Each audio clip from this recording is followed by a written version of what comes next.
Hey everyone, what's up? Noah Kane here. I'm going to walk you through this SEO case study where we took an Ecom Brand from 197 page one keywords to 485 in just 6 months using SEO. So to kick things off, you can see here, this is a screenshot from Ahrefs for this client. We've actually filtered out their brand name and we're looking at just positions 1 through 10 and actually only new and improved keywords. So this is even filtering out keywords that may have stayed stagnant during that time period. But here we are, a lot of great results for them. What we're going to go through in this case study are the 4 things that really helped us craft a strategy that got us this success. So that includes keyword research done the right way, on-page alignment with our keyword strategy, building supporting content, and then also when to build links for your website. So let's dive on in. So keyword research the right way. And the reason I say this is we have a strict philosophy around how we do keyword research, and it helps us get our clients in front of the right keywords as opposed to the wrong ones. And we're going to dig into what I mean by that. So the first thing I want to go over here is assumptions. So your assumptions about your keywords, this is where most SEOs and business owners go wrong.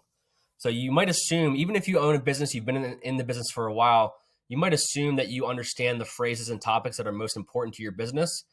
And you might be correct on those topics on the surface level, but from an SEO perspective, things can be much different. You really won't have 100% certainty if those keywords are important or not until you do the proper keyword research. Now, that's not to say to completely ignore your assumptions, right? I always ask my clients what phrases and topics they feel are most important. Those ideas can be good jumping off points, but you just can't assume that the exact phrasing is correct because the phrasing is what really matters in SEO. This is where you need to dig into your entire keyword landscape of your niche, right? You need to understand the specific language your niche uses, both your customers and competitors, to really nail SEO down and get the results that we've gotten in this case study here. A great example I have is a direct-to-consumer client that's in the map space. So when most people search the word or phrase map or maps, obviously they might put in a location along with that word. They often literally want a navigational map or directions to somewhere. But when modifying the word map, phrases like prints, posters, art, and for this client, the word relief was also helpful. Those phrases better align with what the client was selling and had much more buying intent. And if we add another layer to that for this example I'm giving with the map client, we also learned that the word phrase, wall maps, right? That meant the type of map you might find in the school classroom, which was not the type of map that this client sold. So that's the level of detail you need to go down. You need to go into your keyword research tools. You need to type phrases into Google and really understand what is happening there to understand the intent of those keywords, what other competitors are showing up, what features are showing up on Google, etc. Otherwise, you're just really guessing. You're not confirming your assumptions. This next topic here is one that I think is super important and underlooked by a lot of e-commerce brands, and that is competing on your manufacturer keywords. So, for those of you in the e-com space, this might sound familiar, but if you're not in the e-com space, this might be new to you. So many e-com brands don't actually manufacture the products they make, right? The ones that do, those are called direct to consumer, meaning they take care of producing all of their products in-house and they ship them out to consumers. So it's all direct to consumer. Whereas there are other brands that what they do is they make a distribution deal with a manufacturer, right? So someone who makes a certain product, but they don't actually want to worry about selling or marketing it. So an Ecom brand can come in and say, hey, my website sells products similar to what you sell. Can we have distribution rights in this area, in this country, whatever it is? And that's how those products are sold. There is a general rule in SEO that you don't want to compete on someone else's branded keyword terms, right? So if they have a brand name, you don't want to compete for those terms. In most cases, that is correct. But in the e-commerce space, especially if you're selling a manufacturer's products, right? If you're reselling products, that is not true. And that's actually, this is an easy area to dominate SEO and get a ton of high intent traffic that will buy your products. So in this snapshot here, I've fuzzed out the specific language here and the companies involved. But I typed up here in Google the manufacturer's brand name. The first result is the manufacturer itself. The second result is a client of mine, okay, which is an e-commerce brand. So if you can imagine, right, you're a customer, you're searching on Google, you've heard about the brand name of this manufacturer, and you want to do some keyword research around that. Obviously, you probably wouldn't call it keyword research if you're a customer, but you want to research the product, right? And so you go to Google and you type in the name of the manufacturer, right? Because you want to learn about their products. Imagine the level of intent that person has, right? They've already kind of chosen the brand name they want to buy from. And if they were to click on the manufacturer's website, they're probably going to find a web page that says where to buy, right? And that page is going to have maybe a dozen different websites they can buy from, including the Ecom brand down here that's showing up second. So if they're on Google and they see this Ecom brand right here, right, one of two things is going to happen. Either they're just going to say, oh, I can shop for this product here on this website, or I'm going to go here and find the dealer page, and I'm going to see this name here. I'm probably going to see it again on the dealer page. It just increases the likelihood that they're going to land on your website and buy from you. So it's great positioning for e-com brands that resell products from manufacturers. I can't recommend it enough. The other cool thing too is that many manufacturers and suppliers don't spend a lot of money on SEO. So not only is it possible to rank on page one for those manufacturer brand terms, you can also even rank number one in some cases, right? This example is not a number one situation, but it's totally possible. I've done it for clients. So imagine someone searching for the brand of that manufacturer and your site shows up first, right? It's just the intent is through the roof, and you're going to get a ton of quality traffic and a ton of sales from that. The next thing we're going to dig into here is prioritizing intent. So this is where there's a big dance between what we call informational and buying intent. Now, there are other types of intent when it comes to keyword research, but a big mistake that SEO agencies make is they influence a ton of informational keywords, which is going to increase traffic, right? They're looking for topics that people are just researching information about, and they make a blog post, ranks well, gets a ton of traffic, right? That's all great. But the error they make is that the topics they choose and the content they create does not influence the buying intent keywords that they need to target on the website, which is how you increase sales, right? If you're only targeting the informational stuff and not influencing your buying keywords, you're not going to increase sales for that ecom brand that you're working with. So with that being said, like, you still need to create informational content, but it just should be positioned to support your buying intent keywords. Okay. So what do I mean by that? Your informational content needs to kind of tie back to the questions that your customers have related to your products, related to the brand, related to competitors, right? You need to make your customers more informed with your informational content. So that way, when you do the internal linking and all of that, you are supporting your sort of money pages, right? Which are probably going to be your collection and product pages. And if that informational content is kind of just vapid and doesn't actually tie back to what you're selling, you're not going to have as much success. So for this ecom brand, we got these results by mapping out a strategy where the buying intent keywords were supported by informational content in our blog post strategy, basically.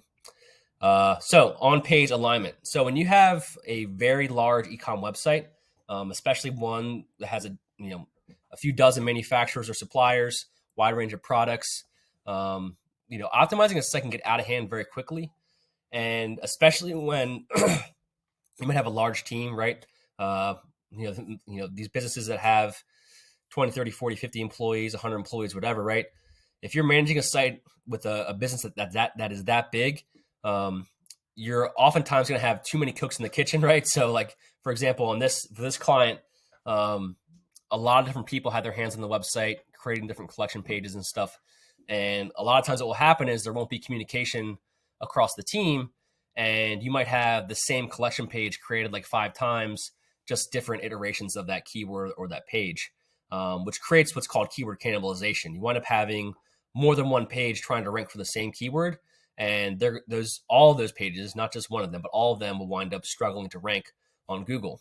The Ecom Brand from this case study fit this sort of mold, right? They were a pretty big company, large team. They had over 60 different manufacturers and suppliers and several dozen product categories to work with. And with all of those hands on deck, there was, oftentimes a big mess over the past 6 months when it came to just keeping all the pages organized. So it was essential for our team to properly audit all the on-page issues affecting the site and basically map out how we would address the issues we found, monitor them, and also keep just things organized.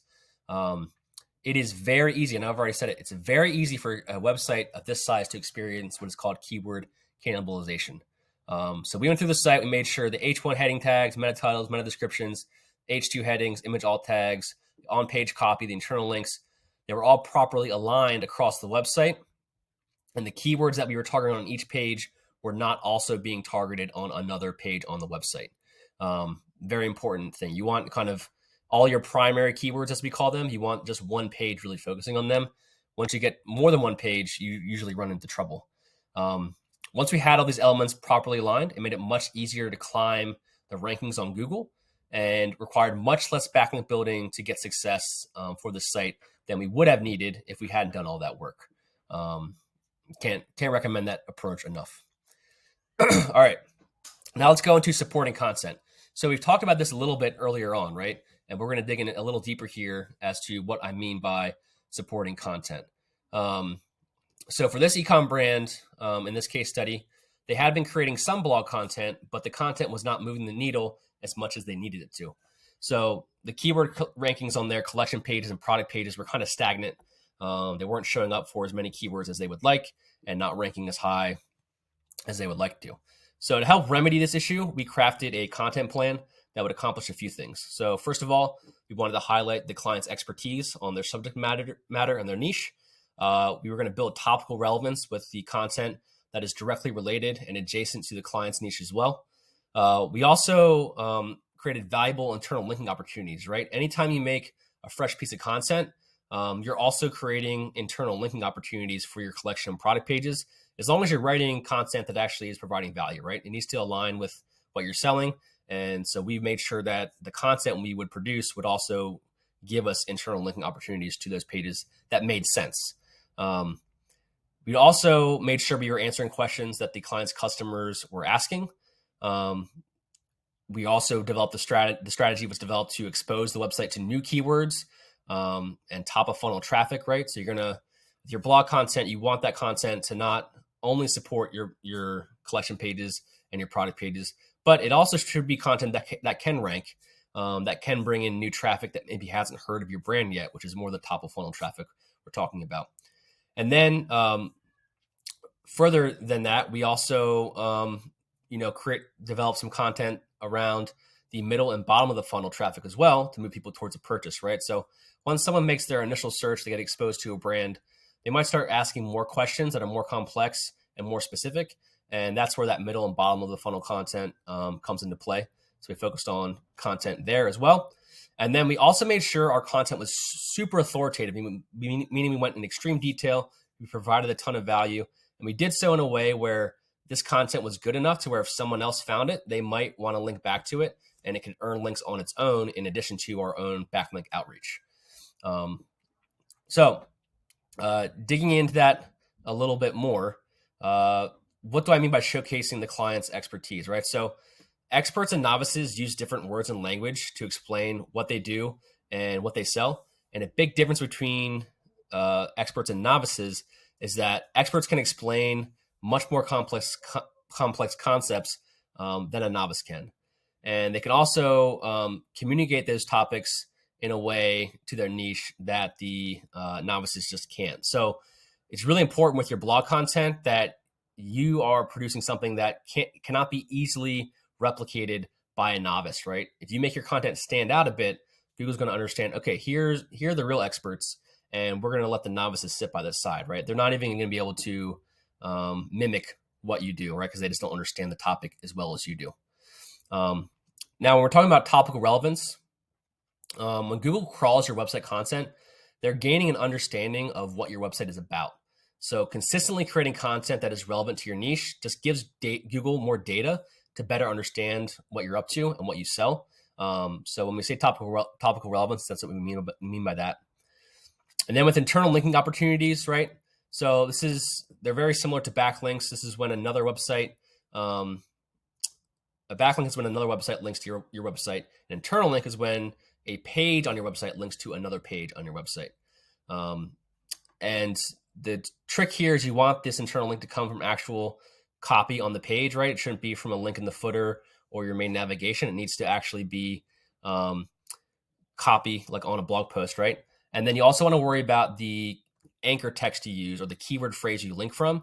Those can also be very powerful. You can strategize around which phrases you link from to certain pages, and those will help those links will help those pages rank higher as well. When it comes to answering questions that your customers are asking, so before customers buy a product, they tend to research a variety of things. They might research how a product is made, what makes it different from other products, how to choose the right product for what they need, right? They're going to have specific problems that they're trying to solve, and prospective customers will research this stuff, right? Unless, there's always scenarios where there's word of mouth stuff going on where a friend told them to buy a certain thing. But anyone who's researching something, they have these questions, and your content needs to answer those questions. You can think of this content in some ways as kind of being a digital salesman, right? Like if we were to hop on a sales call, I'm going to ask you, you're going to have a bunch of questions that I'm going to need to answer, right? A bunch of objections that I'm going to need to help you resolve. Your content needs to act as kind of a digital salesman in that way, right? Obviously, they're not interacting one-on-one with a salesperson in this case, right? They're reading the content, getting their questions answered. But your content really should kind of serve that role. And then the next part we have here is exposing the keywords to the website to new keywords.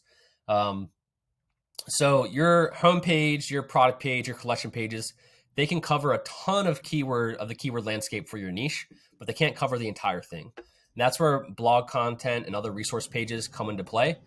You need to have these pages to expose your site to more keywords.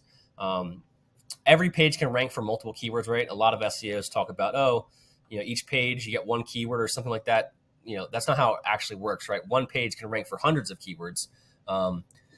And even compete for many, many keywords as well. But your blog content is going to help expand what you can rank for because it's adding language to the site that can actually rank for those keywords. Without the language, without the actual content on the site, you're not going to show up for many of those keywords.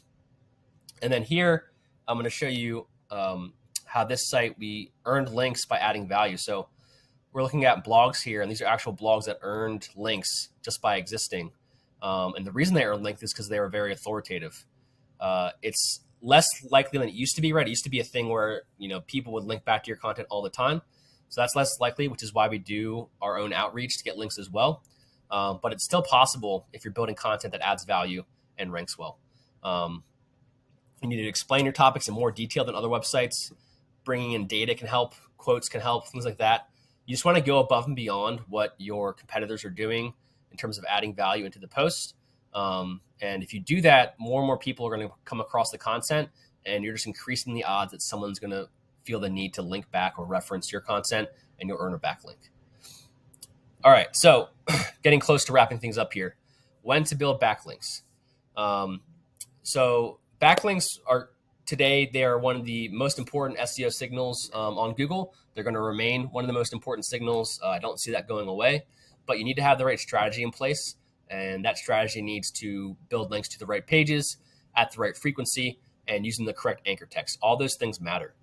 Consistency is key, right? I would rather build 5 to 10 links over a 6 to 12 month period every month than get 50 links in month one and then not have any links later on. You want consistent links. And, for a lot of clients, for example, this client did a good job building some PR momentum. So they had a lot of press behind what they were doing, which had earned them some links. They had a little bit of authority. But the rest of the website, right, outside of the homepage, did not have many links. And in many cases, that is how most websites are set up. They have all their authority stuck on the homepage, and the rest of the website is kind of lacking. And a big question owners have then is like, when should they build links and how? This is a pretty straightforward thing to answer. So it makes sense to do an audit first, which we mentioned earlier, before you build any links. You want to have your on-page strategy taken care of before you build a link to a page. Like, just imagine if the meta title or the main heading on a page was not keyword optimized and you built a link to it. Like, it's just not going to be as powerful. You want your on-page stuff to be squared away, and then you can build your links, because those are going to be extra powerful once your on-page items are tightened up. The way that we build links is we prospect websites that are either in or adjacent to your niche. And when we say adjacent, we mean like other topics that are closely related to what you sell or what you do. So for example, this client was in the beverage space. Some of their products touched on sort of health and lifestyle things. So in addition to beverage sites, food sites, recipe sites, those types of things, we also research and prospect health and lifestyle sites as well. And then once we found those sites, we made sure the links that we were building from those sites were going to the right pages. And we also used the right ratio of what's called anchor text. That's the actual phrase that the link is coming from.